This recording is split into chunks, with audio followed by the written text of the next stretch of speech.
It's bot bash time! The big bot bash is back and I'm super excited to turn those prompts into not a robot but into a cyborg doll again this year. If you have no idea what is going on, please watch my video from last year and check out build making stuff, both are linked in the description. Okay, so let's get the junk bot generator and a d20 and find out what we get this time.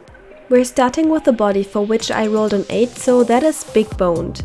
Continuing with the head, I rolled a 5, which is whole. This is already starting out really interesting. Then the arms, a 16, so armored.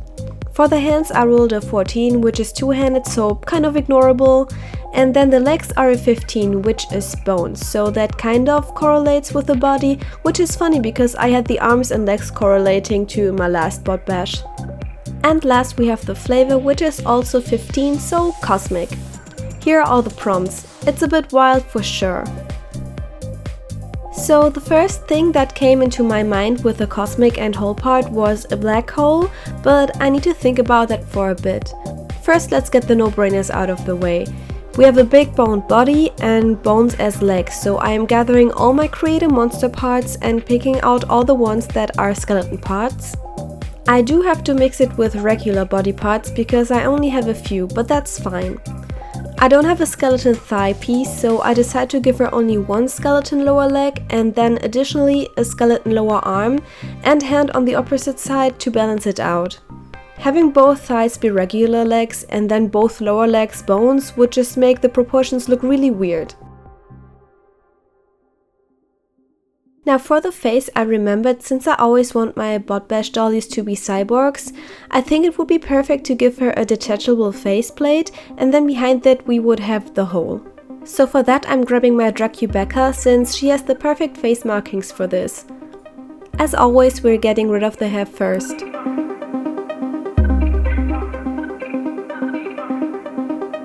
Now I'm putting her head in boiling hot water for a moment to soften the vinyl.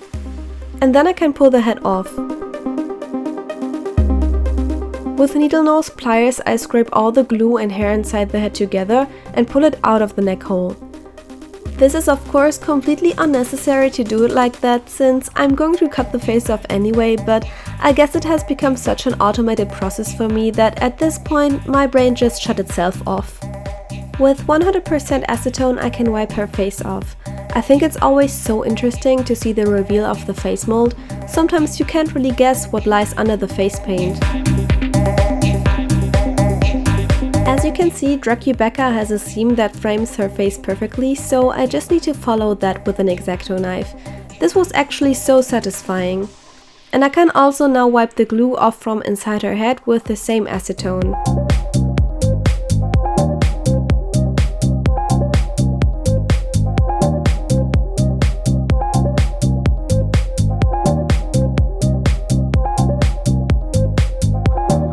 Now begins a bit of a tedious part. Of course I want the face to be able to go back on her head, so the logical conclusion are magnets.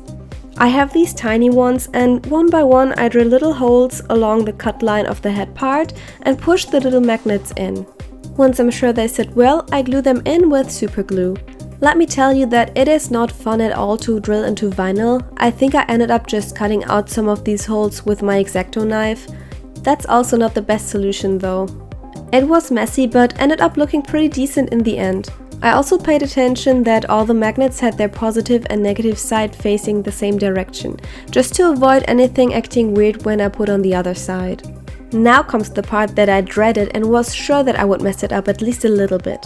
I tried to figure out how to transfer the perfect placement of the magnets to the faceplate and settled on putting paint on them and then pushing both sides together in the hopes that I would get a clean stamp. It did kinda work, so I think I can figure out where these magnets are supposed to be. So we're doing the whole thing one more time with the other side of the head. I always push the second magnet in with the whole face to avoid mistakes and also the glue drying with the magnet in a weird angle. Of course, like this you have to be really careful not to use too much glue and potentially glue the parts together. In the end, I am so pleased with how seamless it came out. I added another last magnet in the middle and I really can't believe that this didn't come out one bit crooked.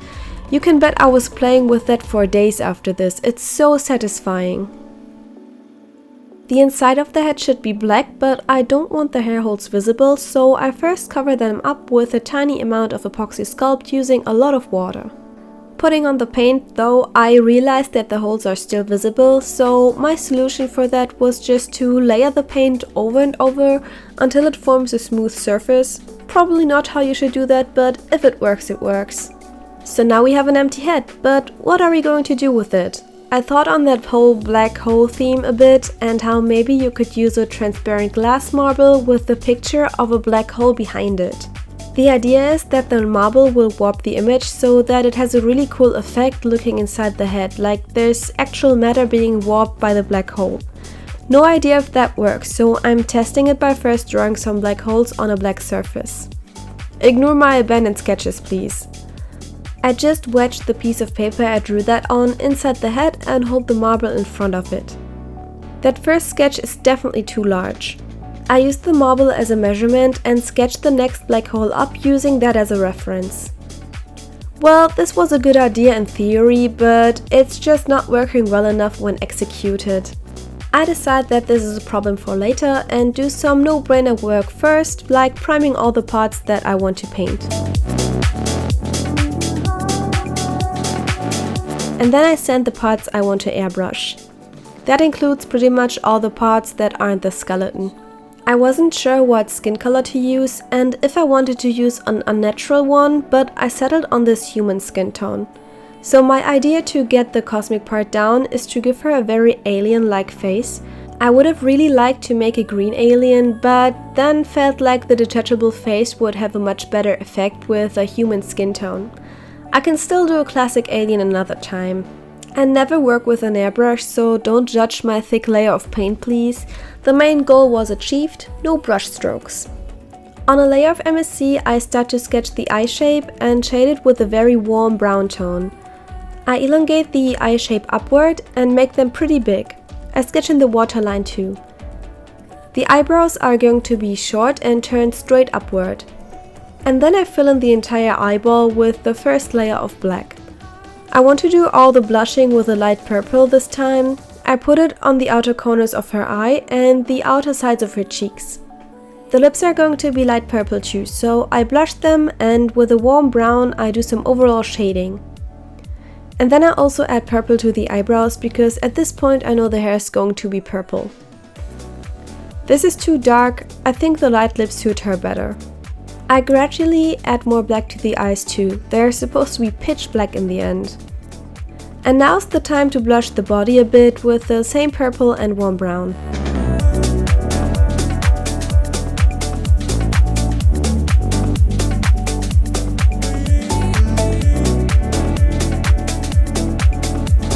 And then I saw it. The most stupid thing, but also the thing that had to happen, happened to me. I literally gave her 2 left feet while building her with the doll pieces. So yeah, let's replace this leg with the right one. I really don't want to get my airbrush out again for this one piece, so I am painting it, doing my best to avoid creating brush strokes by doing multiple watered down layers. Okay, let's wait till that dries and continue the face up. I'm switching to acrylics to add details.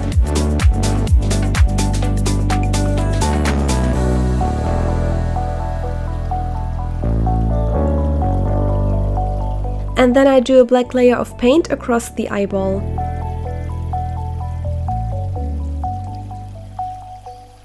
And I paint the lips with acrylics too.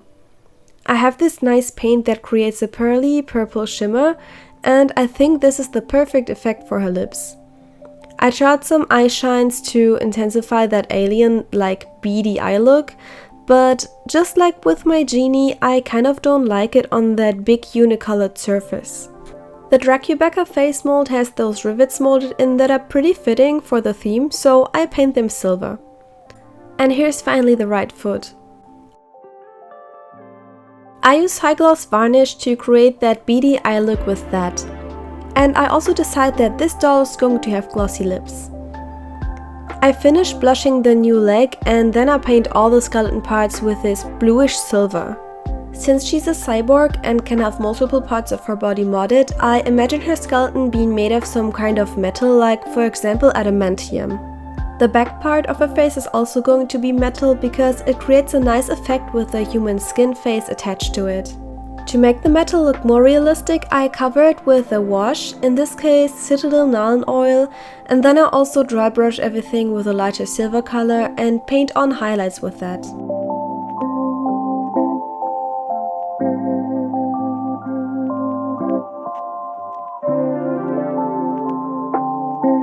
As I said, the hair is going to be purple, so I paint the scalp a matching color first.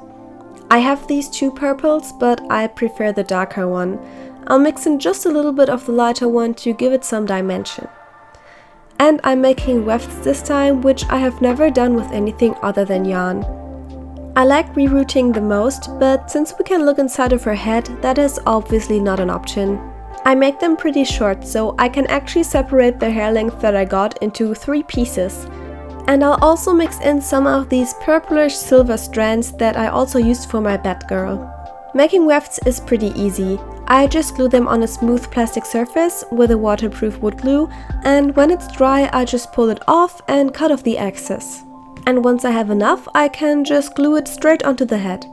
My goal is to give her pretty short hair and no bangs so that it won't go in the way of attaching the face. With her whole space theme, I love those short, spiky, flipped outward hairstyles like Meg Ryan or Alice Cullen. I immediately knew I wanted that, but I didn't really know why, until I suddenly had an epiphany, and I think the whole reason why my brain is wired like that is because of the space fairy from Neopets. I always thought she was so cool and she had that hair. I don't know if you played Neopets, but actually the fairies are so underrated. There was also that earth fairy that looked so pretty, her name was Lucen or something. We should definitely talk more about the Neopets fairies as a society. So for the front hair and the part, I'm using wefts that I pre-bent with some heat like this. And she will have 2 silver streaks right where her part starts too.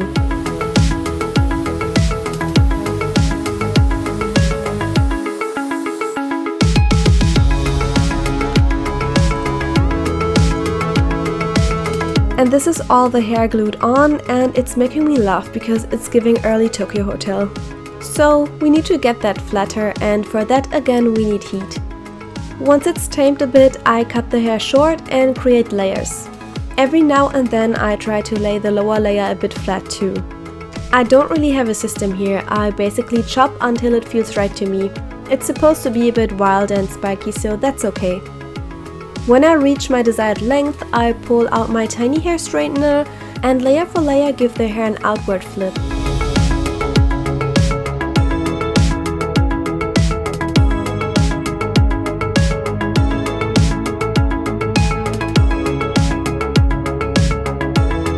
That's how it looks now, and to make it lay a little bit flatter, I wrap around this little band and leave that on a bit.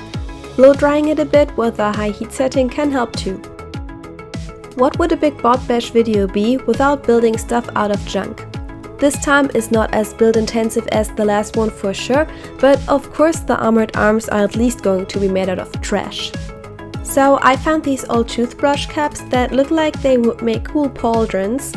And this piece, I think that's a safety thing for my printer or something, it clips perfectly to her arm. This other thing sadly doesn't clip to her thigh though. I want only the outer part of this toothbrush cap, so I cut it repeatedly with an X-Acto knife until it is cut through. I clean it up a bit and sand it too. Fits pretty good, but I want it a bit shorter. Now for the other piece, I cut off the latch and then combine the pieces with a piece of EVA foam in between to give it more strength and a bit of volume. To give her some sort of sleeve underneath that, I glue a piece of that silver fabric together, which I think is scrapped from my blinds. This is the counterpart of one of those stickers you get so that the doors don't hit so hard. I'm going to turn it into some kind of screen on the armor. I thought I could make a leg piece out of this shoe part that wraps around the leg. I couldn't make it work though without making it look weird and bulky, so I scrapped that idea later. I'm using this shoe though, but I need it to be a bit smoother first. I used the same technique that I use for my Batgirl's boots and wrapped them in the fabric. It does create some folds because the fabric isn't very stretchy, but I think it looks kinda legit, like one of those high fashion pieces that are kind of weird.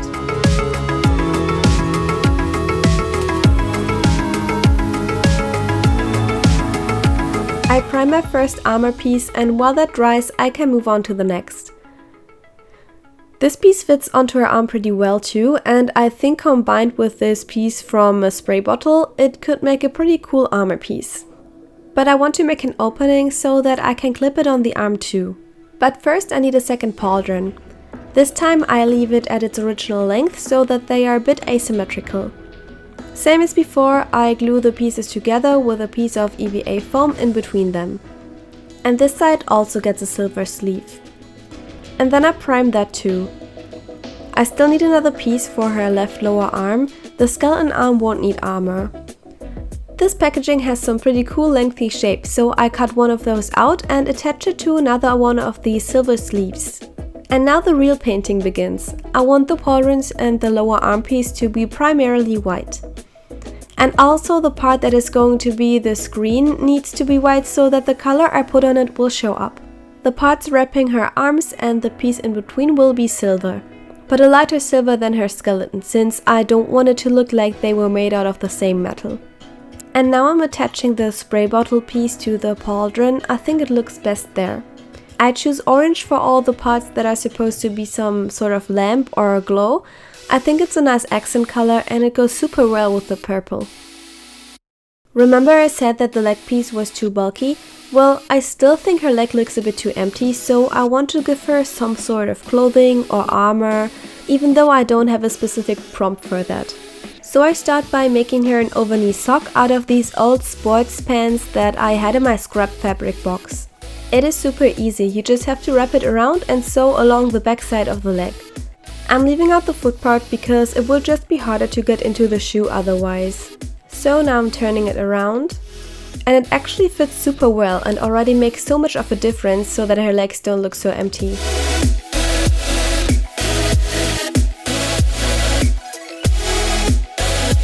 I think the lower arm piece needs some more detail too, so I am cutting off this piece of an old plastic dowel, stick it to the armor and paint it black. I tried to draw something for that screen on the arm, but it always came out looking really bad, so I needed another solution. I went through literally everything that I own and came across these prints that I had laying around for years from an old school project. Who would have thought that hoarding these things could actually be useful someday? So I decided to use the 8. Why 8? I don't know, it's mysterious, right? Maybe she's a research cyborg like my last diver girl. And 8 indicates the number of samples she collected. Or maybe it's her oxygen supply? Wait, no, that's depressing.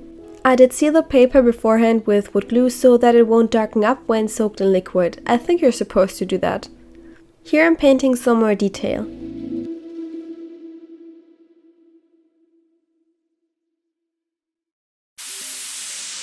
And now all the little screen parts are going to be covered in UV resin so that they look like actual screens.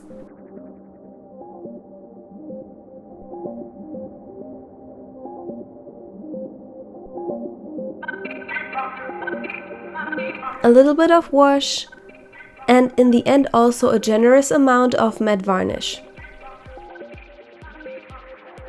Fits good. So, now what are we doing with the inside of her head? I think the cosmic theme is obvious enough now, so how about we just expose her brain and then probably some wires and stuff. I'm making the brain out of this silk clay because it's extremely lightweight and easy to use. I start out by making 2 balls and kind of pushing them together. Then I make some really long and thin sausages and stick them on in this continuous S shape.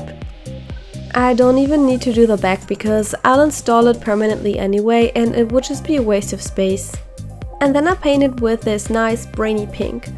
It's contrast paint, so it already shades the crevices a bit. But I do go over them again with a bit of a pinker shade.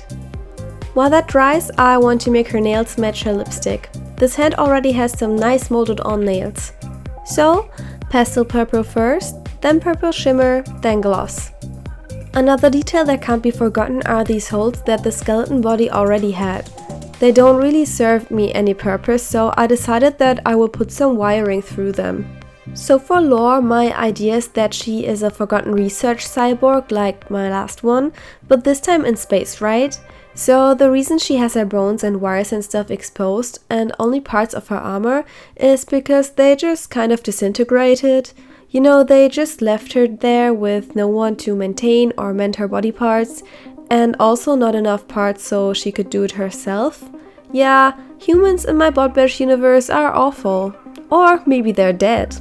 I'll make up my mind about the lore for the next bot bash. Feel free to tell me your headcanons. So here I give the brain wires some kind of base where they connect to the brain. And now I'm having a Dan Does moment where I want the brain to be extra gloopy and eerie, so I cover it completely in UV resin. And then I glue it inside and the wires on it. I think the detachable face effect is not as strong with the hair, unfortunately, but I really like the hair, so I don't regret it. I realized that with the sock, the part from the beginning actually does clip on the leg. And I want to make her little bag that goes with it. For that I used that silver fabric again. The bag is tiny and I'm kind of winging it and only using glue.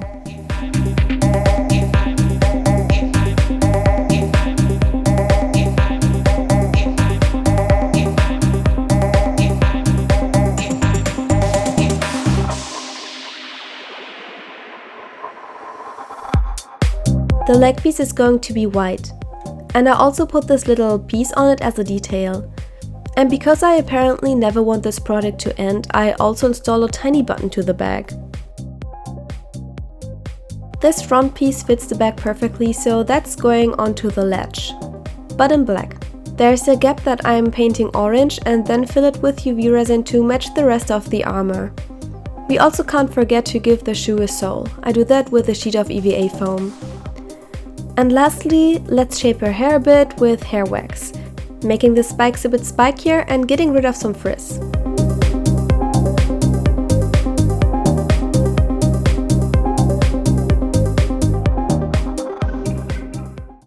And that is it. Not gonna lie, this is a challenge every time. I thought those prompts were so wild and that I could never make a cohesive concept out of it, but I think it worked out surprisingly well.